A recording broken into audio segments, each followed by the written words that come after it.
कहते हैं इसके श्रवण करने मात्र से पापों का प्रक्षालन हो जाता है। कहते हैं ये सुंदर इतिहास, इसके श्रवण करने मात्र से पापों का प्रक्षालन होता है। कहते हैं हे ऋषियों, ये सुंदर परम पावन है, इसके सुनने मात्र से पापों का शोधन होता है। क्या है? कहते हैं तुंगभद्रा नदी के किनारे पे एक ब्राह्मण रहते थे, पंडित आत्मदेव शर्मा। कहते हैं द्वितीय भास्कर के समान। भास्कर किसको बोलते हैं? सूर्य भगवान को। सूर्य में कितना तेज होता है, तो कहते हैं इसी के भांति द्वितीय भास्कर के समान उनके मुखमंडल पर तेज चमकता था। बड़े विद्वान थे पंडित आत्मदेव शर्मा, द्वितीय भास्कर के समान थे। हर अवस्था में प्रसन्न रहते थे, सदैव मुस्कुराते रहते थे। जो जहां मिल जाए सबको राम राम राधे राधे करते। पर जैसे जिसने सरल और स्वभाव के हमारे पंडित जी थे, ठीक उसके विपरीत उनकी धर्म पत्नी।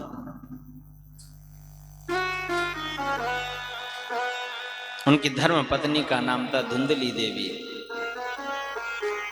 पंडित आत्मदेव शर्मा परम स्वभाव सुशील स्वभाव के, पत्नी उनकी धुंधली जी नाम था। बड़ी विपरीत स्वभाव की थी। जब तक पड़ोसी से लाठी चार्जना हो जाए तब तक उनका भोजन हजम नहीं हो जाता। ऐसे बड़े विचित्र स्वभाव की पत्नी थी। ऐसे पत्नी के साथ में रहने पर भी वह जैसे तैसे अपने जीवन की यातना कर रहे थे। पर कहते हैं हमारे ऋषियों कहते हैं कि उनके जीवन में सिर्फ एक ही कष्ट था पंडित जी के। क्या? वो विचार करते रहते थे कि मेरे मरने के बाद में मेरे पूर्वजों को जल देने वाला कोई बालक नहीं घर में, कोई संतान नहीं है मेरे घर में। अपने भाग्य को कोसते रहते थे, अरे मेरा कैसा ये भाग्य, मैं कैसा दुर्भाग्यशाली व्यक्ति हूं। मैंने एक तुलसी का पौधा घर पे लगाया, वह भी सूख गया। कई वर्षों से मेरे यहाँ एक वृक्ष लगाया, वह भी सूखता जा रहा है, कभी कोई फल नहीं देता है। मैंने गाय पाली, उसके भी कोई अभी तक कोई बछड़ा बछड़ी नहीं हुआ है। कैसा दुर्भाग्य है। सनकादिक कहते हैं एक दिन तो उसके अंदर ऐसा विचार आया कि घर को त्याग करके जंगल की ओर निकल गए और जंगल की ओर जाकर के एक वृक्ष के नीचे बैठ करके रोने लगते हैं, विचार करने लगते हैं। वहीं से एक हमारे ऋषि महाराज, हमारे संत महाराज निकलते हैं। संत की दृष्टि पड़ती है, अरे देखो ये कितने पंडित जी विद्वान दिख रहे हैं, वृक्ष के नीचे बैठ करके रोदन कर रहे हैं। तो संत का स्वभाव तो जो जैसा होता है वैसा सोचता है। संत तो भगवान के चरणों में लगे रहते हैं, तो संत ने सोचा ये भी भगवान को पाने के लिए रो रहा होगा, चलो कुछ मार्गदर्शन करते हैं। तो संत जी पहुंचते हैं पंडित जी के पास में, नमस्कार करते हैं। पंडित जी ने खड़े होकर के उनको दंडवत प्रणाम किया। आइए महाराज जी आइए, स्वागत है। तुरंत हमारे संत जी ने पूछ लिया, अरे पंडित जी आप देखने तो बड़े विद्वान स्वभाव के लगते हो, पर इस एकांत अवस्था में क्यों रो रहे हो, क्या बात है? पंडित जी ने पहले तो कुछ नहीं बोला। संत जी जब ज्यादा भावुक होते हैं, पूछते हैं, तो पंडित जी कहते हैं, अरे मैं अपने भाग्य को कोस रहा हूं। मेरा कैसा ये भाग्य, मेरा कैसा जीवन है। मैं सोचता हूँ, भगवान से प्रार्थना करता हूँ कि मेरे इस दुर्भाग्य को ऐसा क्या हो गया, मेरे इस जीवन में ऐसा मैंने कौन सा पाप कर्म किया है कि जिससे मेरे यहाँ कोई संतान नहीं। यदि एक भी संतान हो जाए तो मेरा जीवन सफल हो जाएगा। जो ये शब्द सुना संत ने तो कहते अरे राम राम। मैं तो सोच रहा था कि कोई भगवत प्राप्ति के लिए इच्छुक होगा, जिज्ञासु होगा, तो एकांत अवस्था में भगवान को याद करके रो रहा होगा, पर ये तो संसार के मोह माया में पड़ा हुआ है। संत ने समझाया, अरे क्या पंडित जी आप बेटा बेटियों के चक्कर में पड़े हो।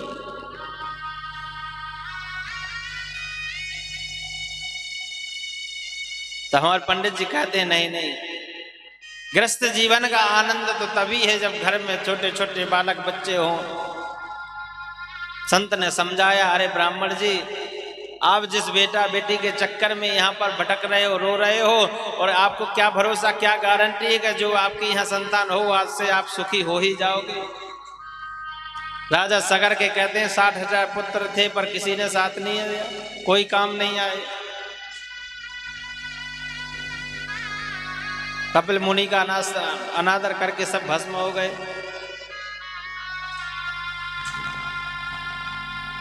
कहते हैं इसकी क्या गारंटी है कि आपके यहाँ संतान हो गई तो आप सुखी हो ही जाओगे। पंडित जी कहते हैं बाबा जी आप बाबा बैरागी हो, क्या समझोगे संतान का सुख? मुझको तो संतान चाहिए।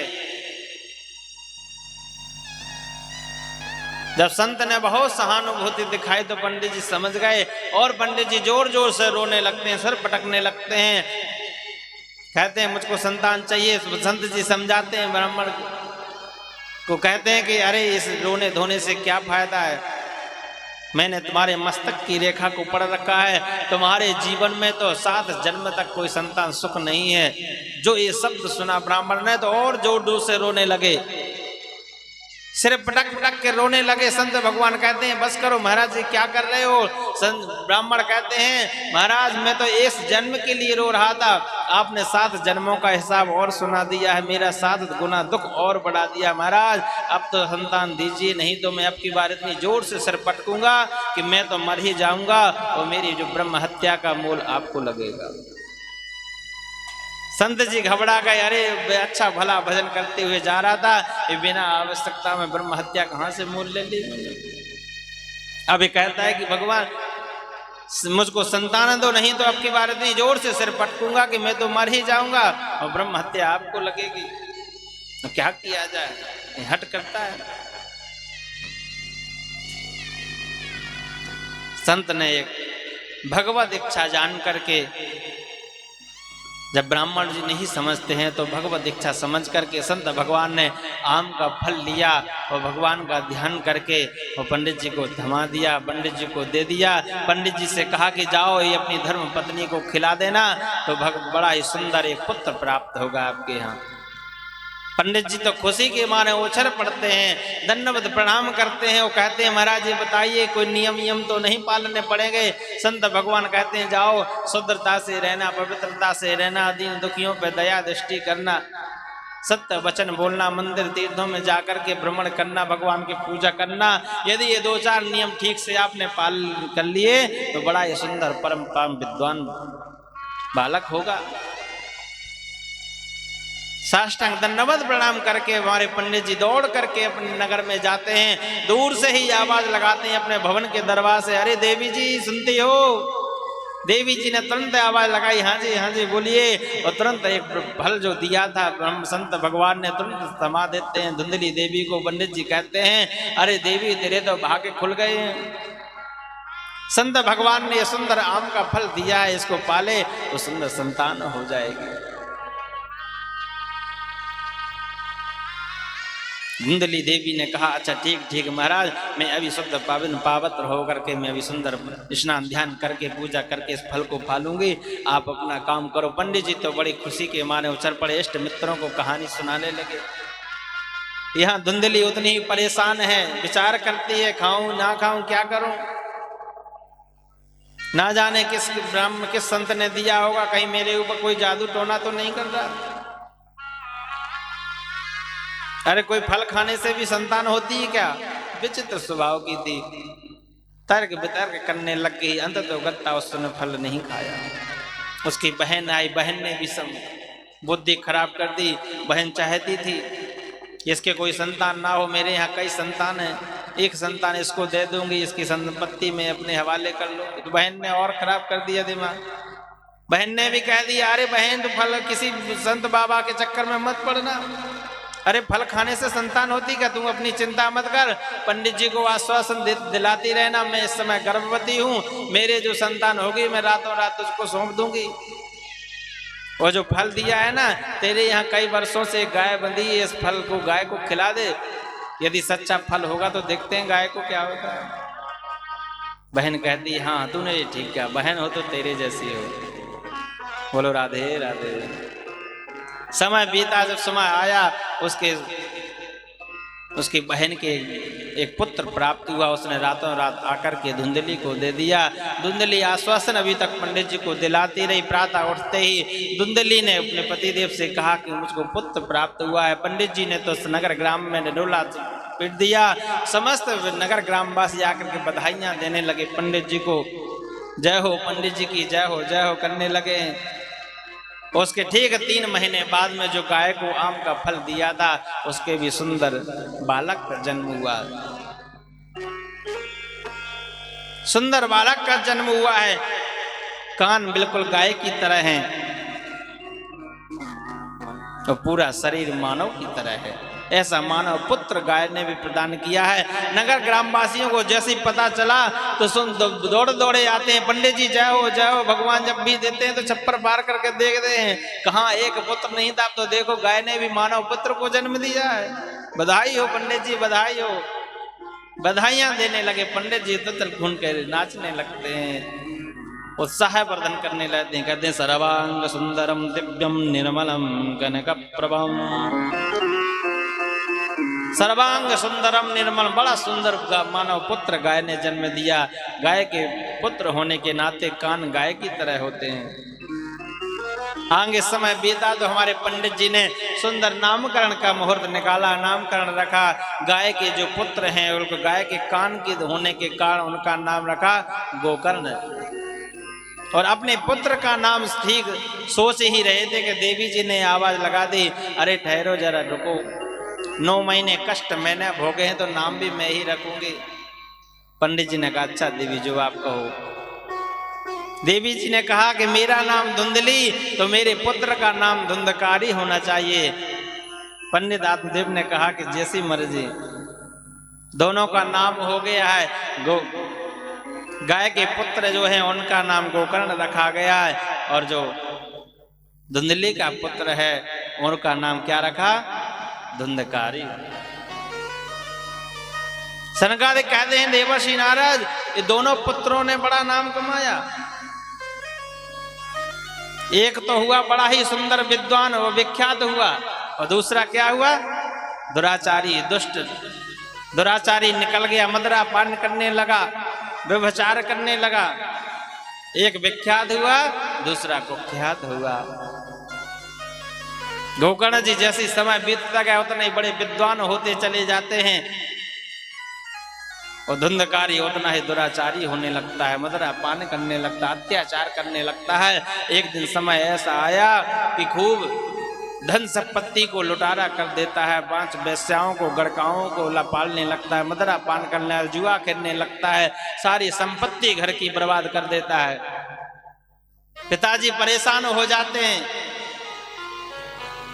आज उन पंडित आत्मदेव शर्मा को उन संत की बातों को स्मरण करने लगते हैं। देखिए, जब संतान की इच्छा से जंगल में हमारे पंडित जी निकल के गए हुए थे, घर त्याग करके, किसके लिए गए थे? संतान पाने के लिए, भगवान से प्रार्थना करने के लिए। तब हमारे संत जी समझा रहे थे, पंडित जी क्या संतान होने पे आप सुखी हो जाओगे, इसकी क्या गारंटी है?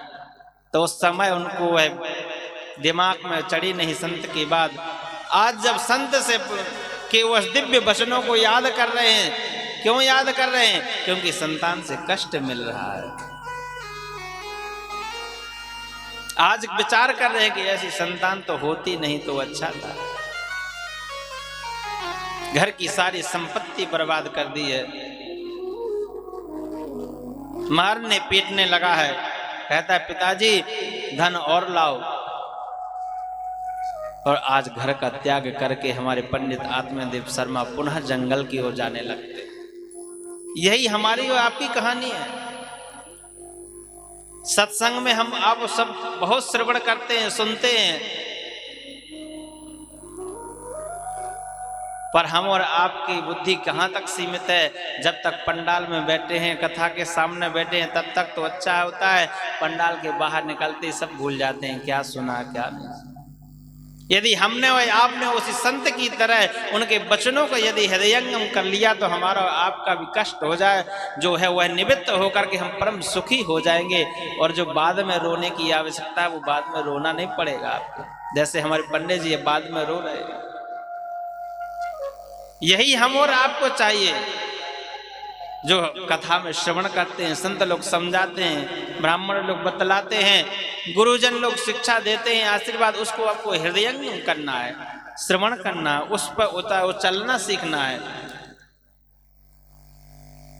आज पंडित आत्मदेव शर्मा विचार कर रहे हैं,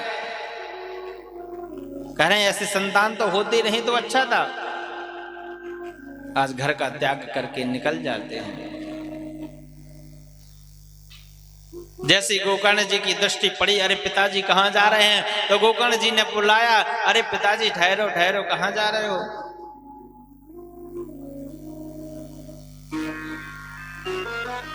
पूरी बात जब पंडित आत्मदेव शर्मा ने अपने पुत्र गोकर्ण को बताया, तो गोकर्ण जी ने उनको बड़ा सुंदर ज्ञान दिया, बड़ा ही सुंदर उपदेश दिया है। कहते हैं पिताजी, और हमारी आपकी यही स्थिति है, हम और आप इस माया जाल में फंसे हुए हैं। क्यों? हम और आप सत्संग नहीं करते हैं।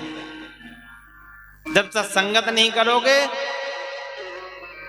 जब तक आपको रस नहीं चढ़ेगा भगवान का। संगति कैसी होना चाहिए? संतों की संगति होना चाहिए, भगवत भक्तों की संगति होना चाहिए। जैसी संगत वैसी रंगत होती है। गोकर्ण जी ने यहाँ पर अपने पिताजी को बहुत सुंदर आत्मज्ञान दिया है। कहते हैं पिताजी, ये भगवान की बड़ी माया है। पिताजी और माताजी अपने बच्चे को छोटे से लेकर के वात्सल भाव से रखते हुए बड़ा करते हैं, पालते पोसते हैं। और यदि वही पुत्र माता पिता को कष्ट दे तो उनकी आत्मा दुख जाती है, कष्ट होता है।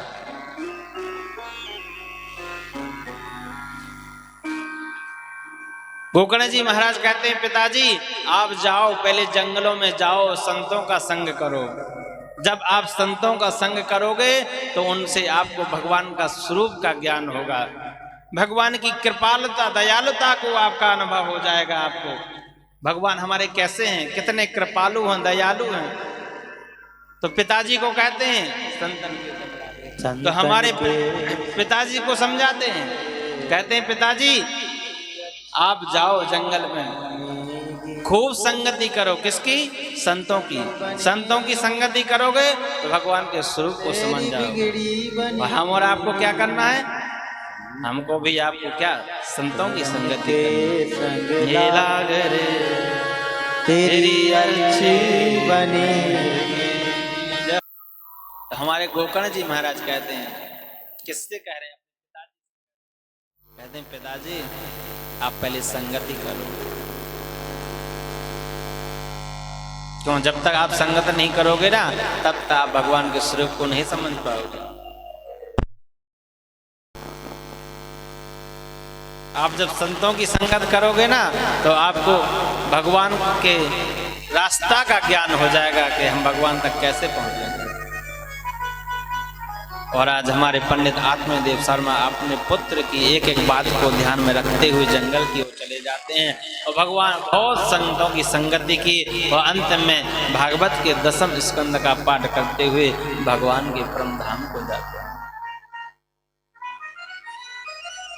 पंडित आत्मदेव शर्मा तो घर का त्याग करके चले जाते हैं। अब घर में 2-3 सदस्य रह जाते हैं, एक धुंधकारी और धुंधली देवी और गोकर्ण जी।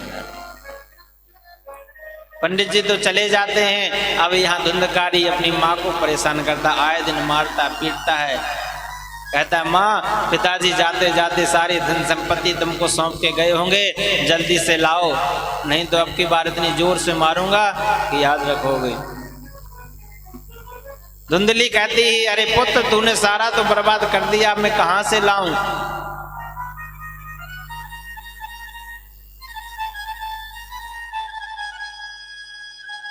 परेशान हो जाती है। अंत में गत्वा बहुत परेशान होकर के उसको कुछ समझ में नहीं आता है और विचार करती है कि क्या किया जाए। हमारे ऋषिगण कहते हैं, कूपे बाता कृतो रात्रौ तेन सानिधनम गता। रात्रि के समय में घर का त्याग करके एक अंध कुएं में जाकर के अपने आप को समाप्त कर देती है। इतनी परेशान हो जाती है पुत्र से।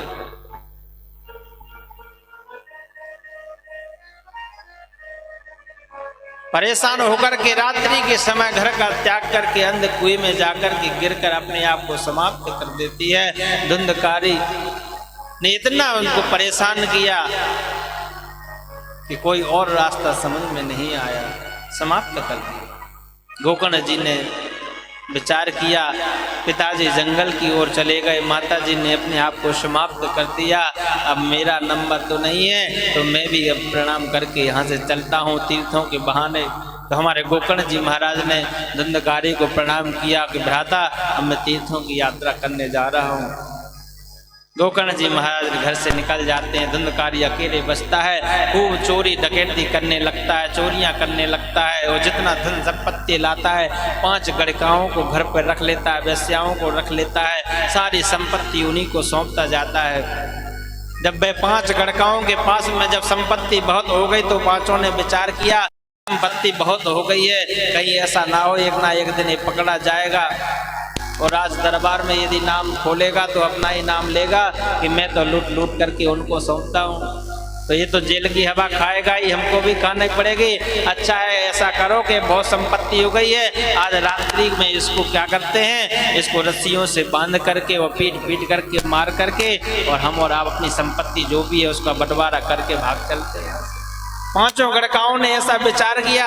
सायंकाल के समय वो मदरा में चूर होकर के जैसे ही आया धुंधकारी तो पांचों गड़काओं ने खटिया पे लिटा करके हाथ पैर बांध दिए और जैसे ही वो चीखा चिल्लाया तो एक गड़का जाकर के आग के अंगारे को ला करके उसके मुंह में ठूस ठूस करके मारती हैं, बहुत प्रेरणाएं देती हैं और आग की अंगारों की ज्वालाओं से संतप्त होकर के प्राणांत हो जाता है धुंधकारी।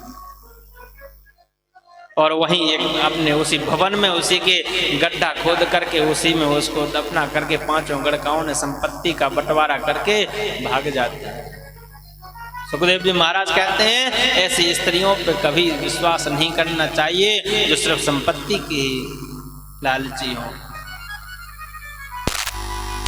पांचों गड़काओं ने संपत्ति का बंटवारा किया, घर से चली जाती हैं। समय बीतता जैसी हमारे गोकर्ण जी महाराज को पता चला कि मेरे भ्राता का भी शरीर पूरा हो गया तो गया जी में जाकर के पिंडदान किया, श्राद्ध तर्पण किया और एक समय जैसे वापस आते हैं अपने घर में भवन में, जैसे ही हमारे गोकर्ण जी महाराज प्रवेश करते हैं कि अचानक से बड़ा भीड़ दिखाई देता है, चीखने चिल्लाने की आवाज़ सुनाई देती है, रोने की आवाज़ सुनाई देती है, कभी बकरी बन जाता है, कभी भैंस बन जाता है, कभी कोई।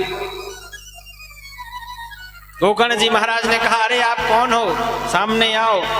तो बेचारा बोल ही नहीं पाता है, सिर्फ रोने की आवाज आती है। तो हमारे गोकर्ण जी महाराज ने अपने कमंडल से जल को लिया और जैसे अभिमृत किया ये तुरंत बोल पड़ा अहम भ्राता देयोस्मि धुंधकारी नामतः।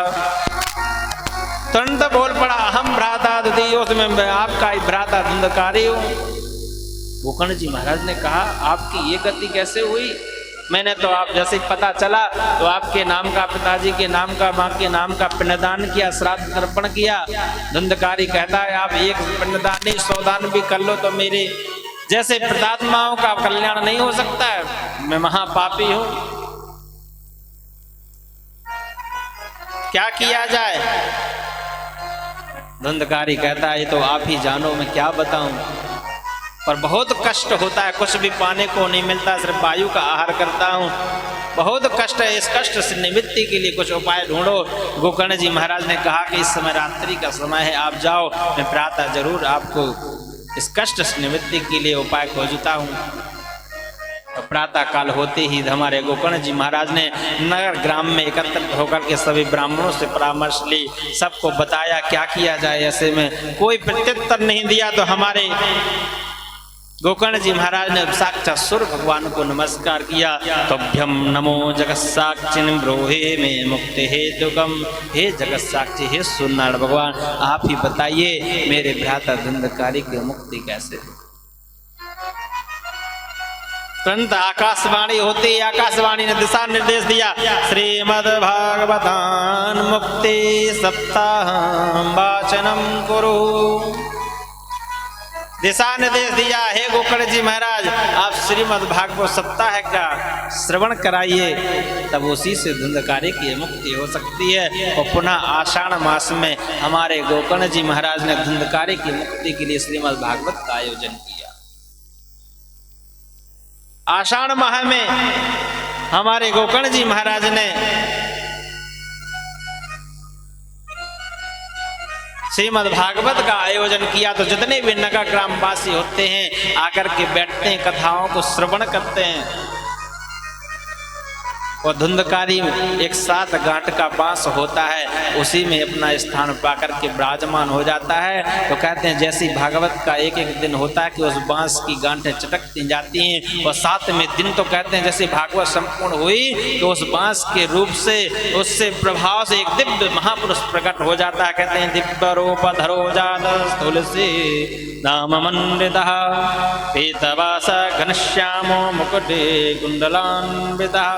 बड़ा सुंदर दिव्य स्वरूप में महापुरुष प्रकट हो जाता है, भागवत की महिमा गाने लगता है। कहता धन्या भागवती माता पेत पीड़ा निवासिनी सप्ताहो भी तथा धन्या कृष्णो का फल प्रदा। कहते धन्य है भागवत की महिमा जो प्रेत पीड़ा से भी निवृत्ति करा देती है और अंत में भगवान के बाल कृष्ण के स्वरूप का बोध कराती है। ऐसे भागवत जी है। और यहाँ पर आकाश मंडल से एक दिव्य विमान प्रकट हुआ, उस विमान को प्रकट होकर के धुंधकारी को बैठाया और आकाश की ओर उड़ने लगता है। तो जितने श्रोता समुदाय होते हैं तुम तक गोकर्ण के पास में आते हैं। गोकर्ण जी महाराज कहते हैं महाराज यहाँ पर भागवत तो मैंने भी सुनी है, तो एक ही विमान क्यों प्रकट हुआ है? तो भगवान के जो पार्षद लेकर के आए थे जो विमान को, उन्हीं से पूछा गोकर्ण जी महाराज ने, कहा कि महाराज ये बताइयो यहाँ पर अनेक श्रोताओं ने भागवत को श्रवण किया, तो आप एक ही सिर्फ विमान क्यों लाए हो? सबके लिए लाना चाहिए ना। तो भगवान के नित्य पार्षद क्या कहते हैं? कहते हैं कि भागवत सुनने का फर्क हो गया है यहाँ पर। कहते हैं जो एकाग्र चित्र होकर के मन लगा करके जो कथा को मनन पूर्वक से श्रवण करता है उसका सुनिश्चित रूप से कल्याण होता है। और यदि कोई सिर्फ व्यवहार निभाने आते हैं कथा में, चलो उनका बुलाना आया था, उनका फोन आया था, चलो हो बातें याद, सिर्फ व्यवहार के लिए आते हैं कि चलो थोड़ी देर हो बातें हैं। कोई मजबूरी बस आते हैं तो कहते हैं कथा ऐसे नहीं सुनना। कोई सिर्फ आकर के व्यवस्थाएं देखते हैं बैठे बैठे, अरे ये व्यवस्था ठीक नहीं की है, अरे यहाँ पर ये भी चीज की अभी कमी पड़ गई है, अरे ये चाहिए थी अभी। कोई इसलिए आते हैं, कहते हैं भागवत ऐसे नहीं। मंदिर है भागवत सत्संग 7 दिन का जो क्या है, ये मंदिर स्वरूप है। आप मंदिर में जाइए तो किस लिए जाएंगे? ठाकुर जी के दर्शन करने। और कहीं ऐसा नहीं कि आप दर्शन तो बाद में करो, पहले ये देखो कि यहाँ पर ये पेंट होना था, यहाँ पर ये चीज की जरूरत है मंदिर में। ए नहीं, मंदिर आए हो तो दर्शन करो, भागवत सत्संग में आए हो तो सिर्फ सत्संग को श्रवण करो। आज भगवान के पार्षद यही कहते हैं। कई लोग निद्रान्वेषण के लिए आते हैं, चलो 3 घंटे आराम से बैठ के आराम करेंगे, नहीं, श्रवण के लिए आए हैं। ध्यान पूर्वक सुनो, आप लोगों के लिए ही तो रखा गया है ये आयोजन। हमारे जैन परिवार द्वारा वहीं वंदना देवी जी, उनके पुत्र हेमंत जी हैं, गौरी हैं, गौरा हैं, उनकी बहुरानी जी हैं, और आप समस्त भक्त परिकर के सहयोग से, और उनके जो माता पिताजी जो पटना से इतने दूर से आए हैं। ये दिव्य आयोजन किस लिए रखा? आप सभी का कल्याण करने के लिए। तो हमारा और आपका क्या कर्तव्य है कि कम से कम 3 घंटे आकर के बड़े भाव से श्रद्धा से भागवत श्रवण करें, जिससे हमारा आपका कल्याण होना है।